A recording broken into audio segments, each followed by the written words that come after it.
Bagaimana bersiap menjadi pebisnis walaupun dihadapkan dengan situasi ataupun kondisi yang memaksa kita untuk terus produktif dan makin produktif.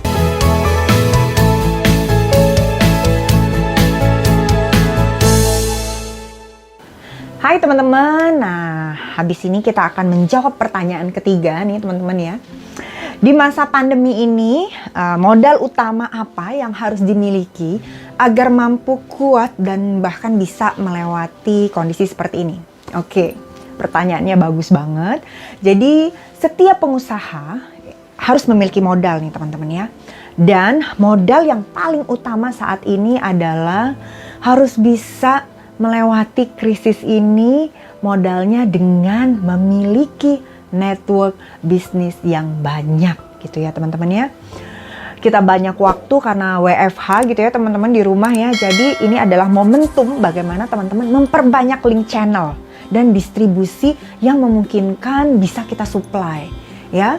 Membuka peluang network yang baru untuk bisa memasok produk-produknya kita gitu ya teman-teman ya. Nah disinilah key pointnya kita terus produktif di dalam menjalin network ya.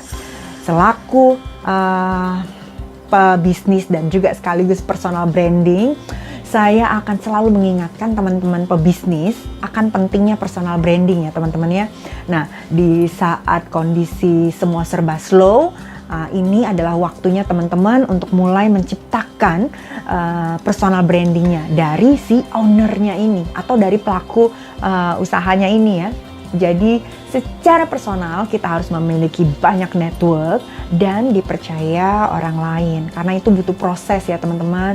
So that's why dengan personal yang baik kita bisa menciptakan membangun network bisnis yang baik juga untuk bisnisnya kita.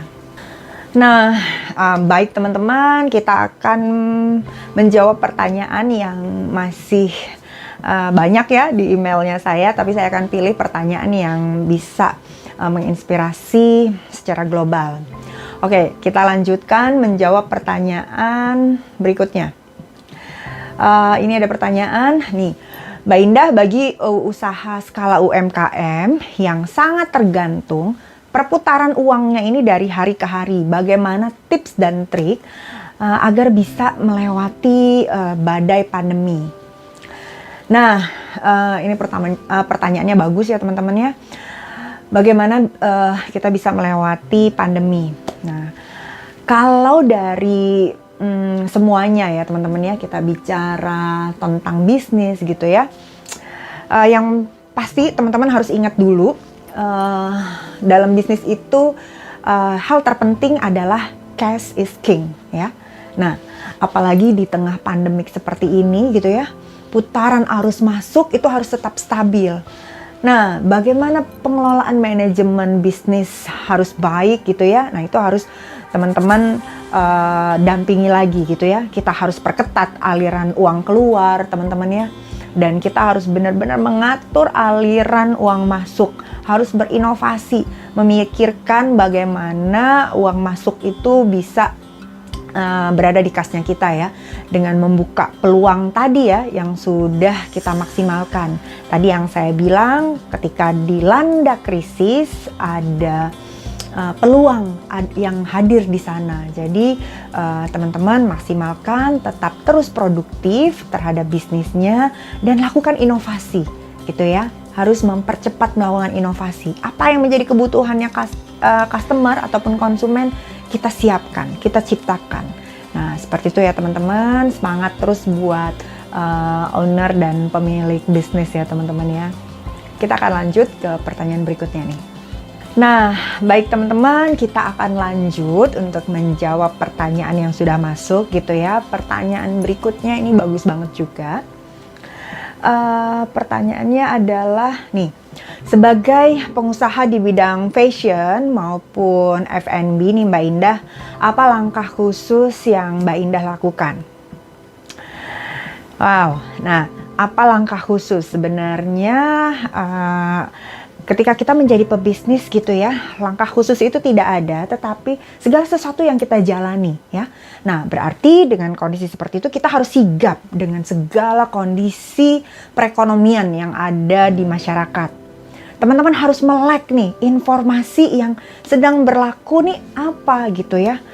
Dan sensitif terus untuk melakukan inovasi yang menjadi solusi dari kebutuhan konsumen.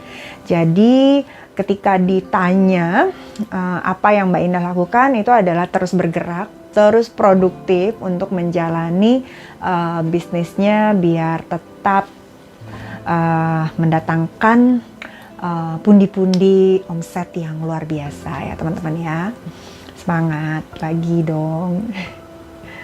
Nah teman-teman, saya sudah menjawab beberapa pertanyaannya teman-teman. Terima kasih kontribusinya, karena teman-teman juga secara tidak langsung memberikan inspirasi kepada teman-teman yang ada di rumah gitu ya teman-teman ya, bagaimana bersiap menjadi pebisnis walaupun dihadapkan dengan situasi ataupun kondisi yang memaksa kita untuk terus produktif dan makin produktif.